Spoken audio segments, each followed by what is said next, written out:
eres una excepción, no eres especial. El mundo no está esperando que tú descubras algo que nadie más ha vivido antes. Carlos tenía 28 años y una idea grabada a fuego en su mente. Soy diferente a los demás, nadie piensa como yo. Se frustraba en trabajos donde sentía que nadie lo entendía. Cortaba relaciones porque decía que nadie lo valoraba como se debía. Y odiaba las rutinas porque él estaba hecho para lo más grande. Pero con el paso del tiempo, Carlos se sentía más solo, más desconectado. Las personas parecían alejarse de su mundo único, hasta que un amigo le dijo con honestidad brutal: Carlos, no eres el único que sufre, no eres el único que quiere sentirse especial. Tal vez tu problema no es que eres único, sino que crees que deberías ser. Esa frase lo hizo temblar. Por primera vez dejó de verse como una excepción y empezó a ver lo que compartía con otros. Hola, ¿cómo estás? Muy buenos días. Bienvenido, bienvenida a Crece Contigo, tu podcast de desarrollo personal. Con este nuevo concepto, un poco disruptivo, un poco incómodo de escuchar, ¿no? El ego nos vende una idea seductora, que nosotros somos una pieza única en un rompecabezas que nadie más entiende. Y aunque eso suena bonito, suena poético, es realmente una trampa, porque realmente cuando pensamos que somos una persona única y diferente, nos aislamos y creemos que nuestras emociones, problemas, pensamientos son distintos y que nadie puede ayudarnos. Pero aquí hay una verdad muy incómoda, una verdad que molesta. Tus emociones no son únicas, tu dolor no es único, tu historia, aunque muy valiosa, no es extraordinaria. Miles de personas sienten lo mismo que tú ahora mismo. ¿Y eso qué crees? Que no es malo. Es algo hermoso, porque si no eres único en ese aspecto, entonces puedes conectar con otros. Entonces puedes sanar, entonces puedes dejar de luchar por destacar y empezar a vivir desde lo que sí importa. Aquí hay una cuestión con esta idea de lo único, ¿no? ¿Cuántas veces no nos ha vendido la televisión, Hollywood, las películas, que hay un elegido, que hay una persona que está destinada a salvar al mundo, ¿no? Y eso nos crea esta idea, esta fantasía tan seductora de que existen personas que son únicas, que son especiales y que podemos, como seres únicos, pues realmente hacer cosas grandiosas que nadie más puede, ¿no? Ahí tenemos una infinidad de ejemplos, ¿no? Tenemos Harry Potter, tenemos ahí, por ejemplo, Avatar, tenemos los Juegos del Hambre, por ejemplo, tenemos Maze Runner, etcétera, etcétera, etcétera. Una infinidad de ejemplos de protagonistas que mágicamente llegan y hacen algo que nadie más hizo jamás, a pesar de que hay millones y millones de otras personas, de otros que están ahí, ¿no? Y que por alguna casualidad no lograron lo que ellos sí. Y con esto no te digo que es imposible ser una persona que destaque, que sea capaz de grandes cosas, ¿no? Sino lo que digo es que no podemos aspirar todo el tiempo a ser una persona única y diferente, ¿no? Y aquí vamos a empezar con los puntos. Punto número uno, ¿por qué quiero tanto sentirme especial? Y eso tiene que ver con esa parte del ego. Porque aquí podemos llegar a confundir valor, el ser alguien valioso, con ser algo exclusivo, con ser algo que no existe en todos lados. Sentirnos únicos se siente bien porque nos da una ilusión de control y superioridad. En el ejemplo de Carlos, cuando no soporta trabajos de rutina, porque siente que son para gente común, sin darse cuenta de que su búsqueda de esto especial realmente lo aleja de las cosas reales. Y ese es el problema con el ego, que nos hace identificarnos con ideas, con creencias, con fantasías, y eso nos aleja de la realidad. Ese es el problema del ego. que empezamos a alucinarnos con ideas como esta y empezamos a alejarnos de la realidad y empezamos a alejarnos de lo que realmente existe, de lo que realmente es tangible. Y eso es algo dañino y nocivo para la sociedad. ¿Por qué? ¿Por qué? Porque cuando tú te alejas de la realidad, no ves todo lo que podrías lograr con las cosas que sí son únicas realmente, pero también en concordancia con las cosas que no lo son. Por ejemplo, tú vives en este mundo, al igual que millones de personas, al igual que millones de animales, ¿no? Pero al sentirnos únicos y diferentes con el derecho de hacer tonterías, ¿qué pasa? Que tiramos basura en la calle, que contaminamos de más, que tenemos ahí nuestro carrito y lo utilizamos para hacer tonterías, ¿no? Como tenía un conocido que se la pasaba haciendo carreritas, ¿no? Con desconocidos ahí en la calle, con el riesgo de chocar o atropellar a alguien. Eso es una estupidez enorme. Y alguien lo tiene que decir. Se siente mal, se siente incómodo, sí, pero ¿qué crees? Que es una tontería. Y yo te lo digo y no lo voy a retractar jamás.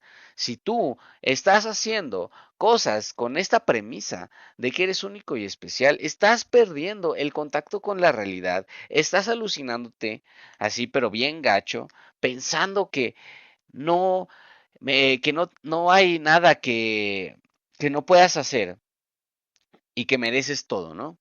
Y ese es un problema, porque necesitamos tener esta conexión con lo real.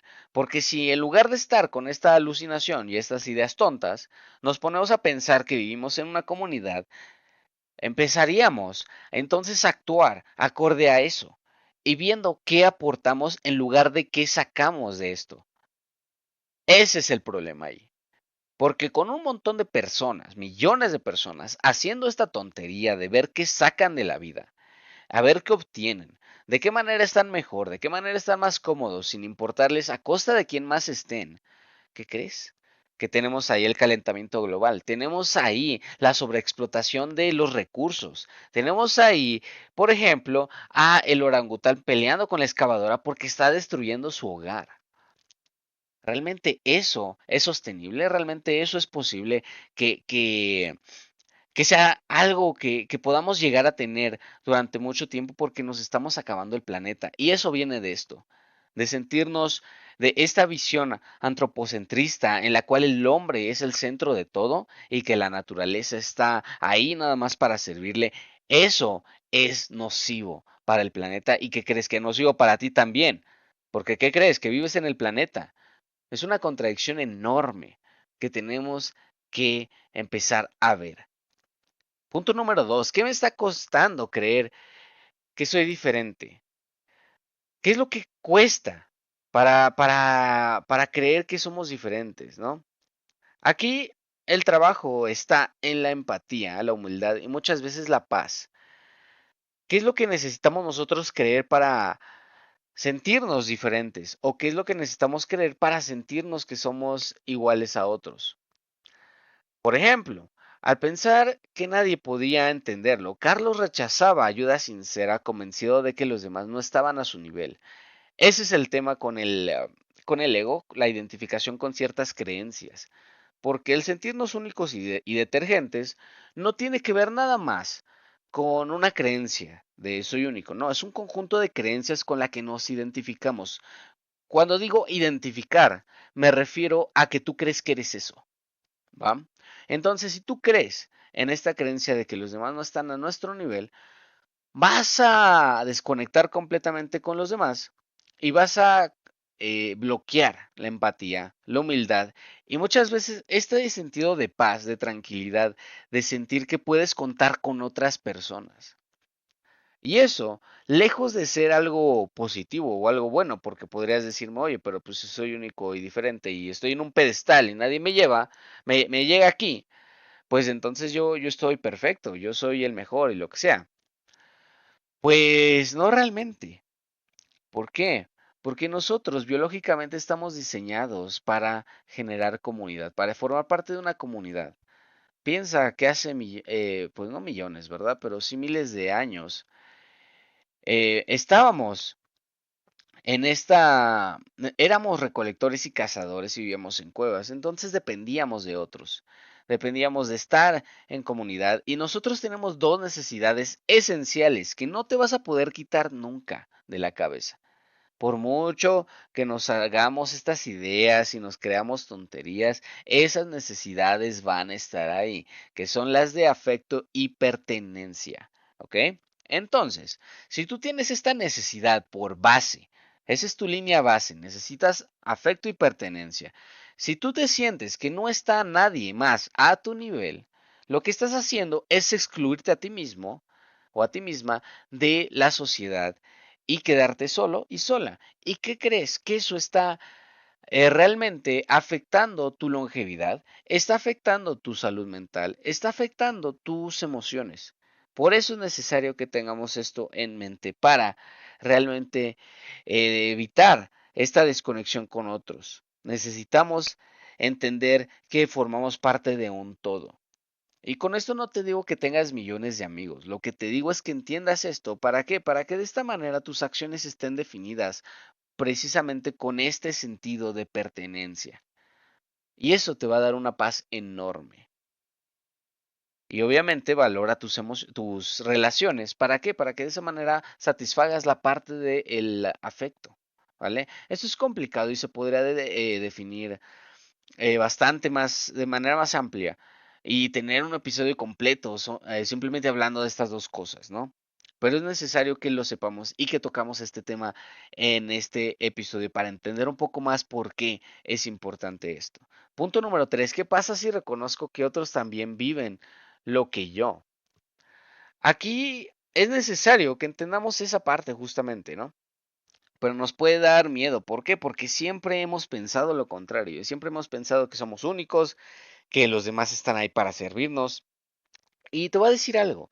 Eso es una característica de la infancia.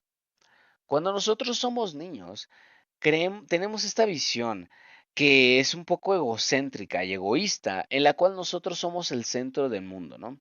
Y esto por lo general viene antes de la socialización, antes de que toquemos la escuela, antes de que interactuemos con otros niños, que es por lo general alrededor de los 4 años.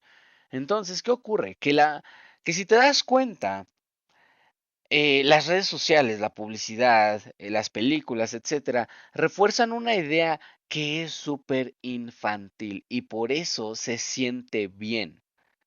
Se siente bien porque es algo que te recuerda a tu infancia, en la cual muchas veces ni siquiera lo podemos decir con palabras, y como se siente bien, pues te sientes atraído hacia eso.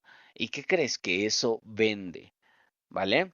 Entonces, si nosotros empezamos a reconocer que no somos el centro y que otras personas también viven lo que nosotros vivimos, les dolió lo que a nosotros nos dolió, etcétera.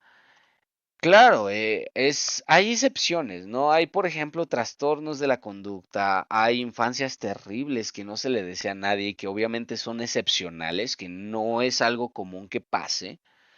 Obviamente no, pero si nosotros reconocemos que es una cuestión de grado, no de que si pasó o no, sino de grado, es decir, así como tú sentiste dolor, como sentiste rechazo, otras personas también lo sintieron, en menor grado o en otras circunstancias, claro que sí, pero cuando nosotros reconocemos que también existió en otros, ganamos este sentido de comunidad y conexión, esta capacidad de resonar con otros y generar pues relaciones genuinas. Dejamos de ver a los otros como un medio para un fin, como un objeto que nos sirve para cubrir esa necesidad de sentirnos superiores y empezamos a conectar con estas otras personas. Nos abrimos a, por ejemplo, grupos de apoyo. Podemos descubrir que la ansiedad es más común de lo que pensamos y en lugar de avergonzarnos, podemos empezar a hablar y a compartirla con otros y decirles, oye, ¿sabes qué? Me siento así, ¿tú qué opinas? ¿Qué debería de hacer? Y la otra persona te puede decir que también siente lo mismo, pero que hace tal cosa, esto y aquello, para que se le quite, ¿no?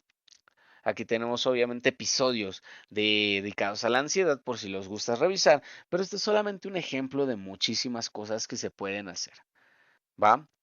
Punto número 4. ¿Cómo uso la idea de ser único para evitar que lo que me incomoda? Este es un punto muy importante porque realmente esto podría llegar a servir como medio de defensa ante cosas desconocidas o cosas que piensas que no están bajo tu control, pero justamente al pensar que eres único y diferente, pues recuperas un poco de esta sensación de control y eso se siente bien. Y estoy utilizando esta frase de se siente bien un montón de veces. ¿Por qué? Porque tu cerebro recuerda que no diferencia entre realidad y los pensamientos. Tú vas a generar emociones con pensamientos, ¿vale? Por eso el ego es tan llamativo, el ego es tan rico a veces cuando nosotros pensamos este tipo de cosas, porque nos hace sentir un montón de dopamina, un montón de noradrenalina, etcétera, porque realmente utilizamos ese ego para excusa, para no comprometernos, o para no pedir ayuda, o no responsabilizarnos de situaciones que realmente deberíamos. Esto es muy dañino para ti. ¿Qué? Porque al tú generarte esta cortina de humo en el que todo está bonito y tú estás bien y los demás están mal, lo que pasa es que no aprendes del entorno. Y cuando entiendes que tienes que comprometerte para poder sobrevivir, cambias, te haces una persona madura y capaz. Cuando entiendes que tienes que pedir ayuda, dejas de estar todo el tiempo con esos problemas enormes enfrente y empiezas a resolverlos. Cuando te responsabilizas de lo que te tienes que responsabilizar, dejas de hacerte la víctima y empiezas a hacer algo al respecto. Por eso es dañino tener esas creencias autocomplacientes. Por eso es peligroso el ego. No para los otros, que también, pero para ti es enormemente peligroso. Entonces, tenemos que mantener esto bajo control. Sí, no te voy a decir que no tienes ciertas cualidades que otras personas no tienen. Claro que sí, y más si las desarrollaste a un nivel muy bueno. Pero eso no quiere decir que si te clavan un cuchillo no vayas a sangrar como el resto de las personas. Es ahí donde tenemos que tener la humildad bien puesta y ver esas habilidades que tú tienes, esas cualidades, a servicio de algo más grande que tú. Y eso, a pesar de que suena como algo feo, precisamente porque venimos toda nuestra vida nadando en estas ideas, estas creencias del ego, y si no nuestra vida, nuestra adultez, nuestra adolescencia, etcétera, pues ¿qué crees? Que suena mal por esa razón, pero eso te va a hacer libre, eso te va a hacer sentir bien, te va a hacer sentir capaz. ¿Por qué? Porque tu biología es así. Así de simple. Es como estas personas que dicen, ah, es que mi abuelita vivió 200 años pero ella era bien borracha, ¿no? Sí, pero eso no quiere decir que eso fue la razón por la cual vivió tanto tiempo. ¿Por qué? Porque el cuerpo humano no está diseñado para embriagarse hasta vomitar, hasta olvidar, hasta lo que sea, todos los fines de semana, ni todos los días.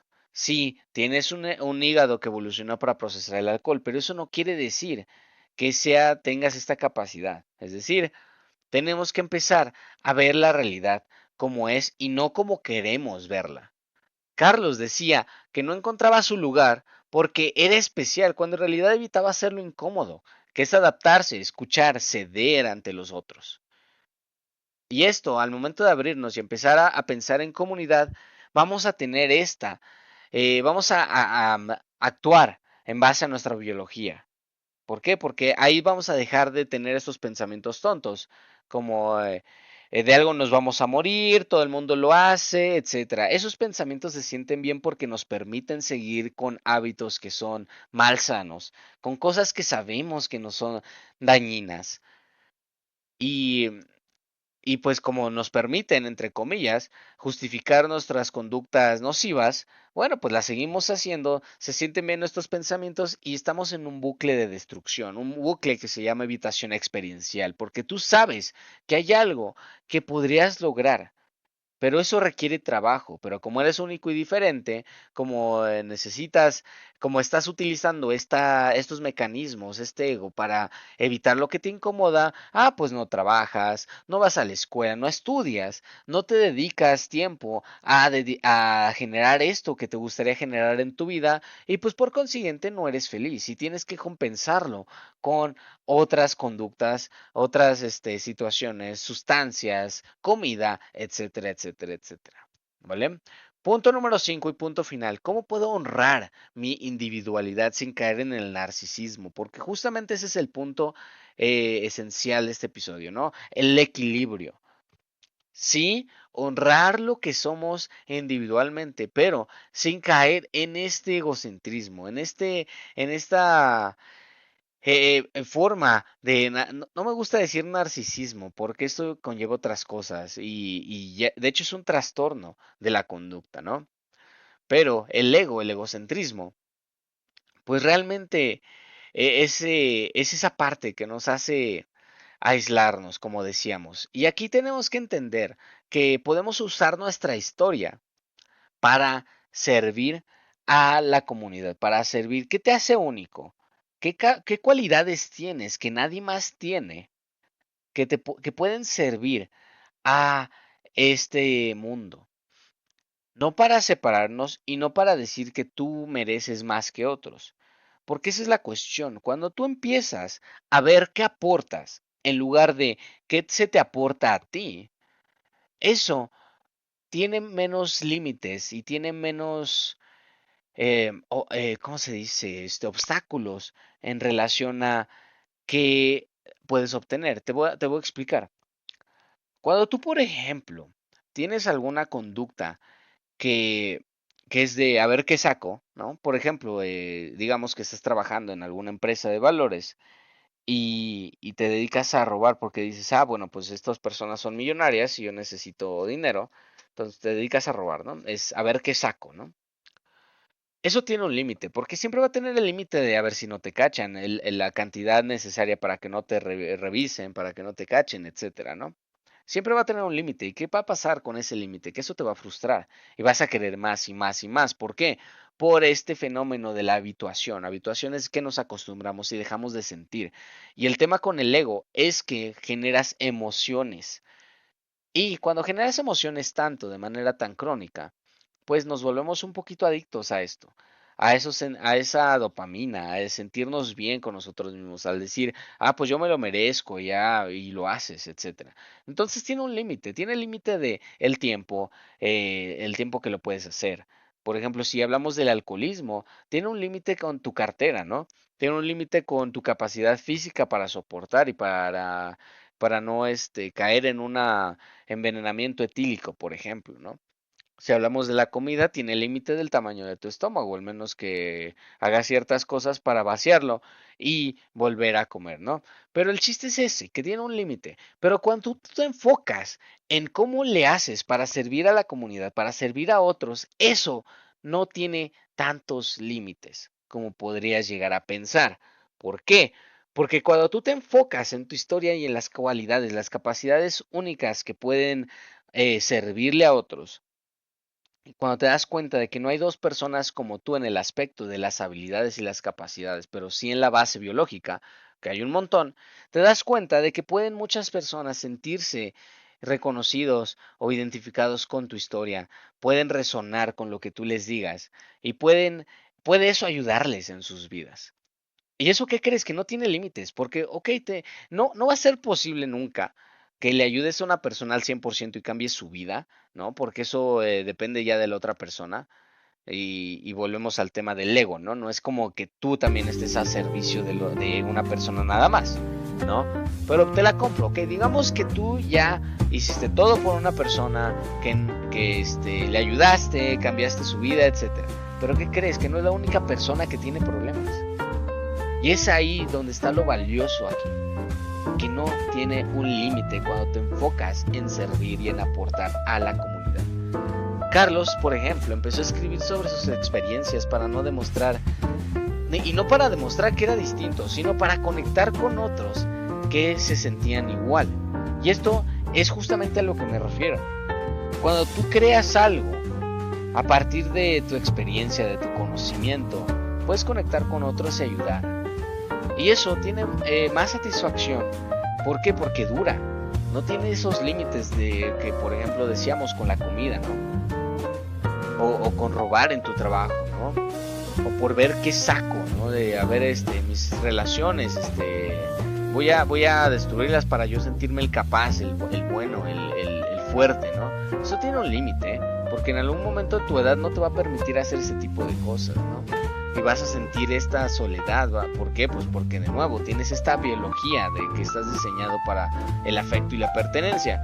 Y yo sé que te va a encantar pensar que tú eres diferente, que tú eres especial, que nadie ha descubierto cómo ser inmune a estas dos necesidades más que tú. Pero ¿qué crees? Que para que puedas realmente lograr tener esto, quitártelo, tendrías que literalmente meterte a tu cerebro y quitarte ciertas partes, ¿vale?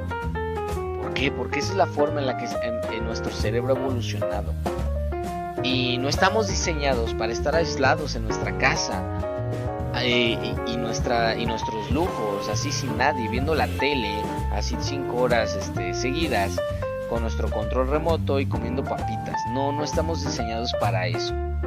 Estamos diseñados para salir, recolectar, hacer comunidad, depender de otros, ayudar a otros. Esa es la base biológica que tenemos. Y cuando la aceptemos, vamos a ser más felices. Recuerda, no eres único, no eres única. Y eso es una bendición, porque si lo eres, no estás solo, no estás sola. Si no lo eres, si no eres esta persona única y diferente, no tienes que cargar con la presión de ser especial y tener ciertas capacidades que nadie más tiene. Pero simplemente tienes el permiso de ser, de existir. Muchas gracias por estar aquí conmigo en este episodio. Un episodio que es bastante confrontativo, que es bastante incómodo incluso de escuchar. Pero créeme que es necesario. Es necesario que nos enfrentemos a estas ideas, porque solo así vamos a llegar a lograr alcanzar nuestro máximo potencial. Que tengas bonita tarde, noche, día, donde quiera que estés. Hasta luego, te mando un abrazo.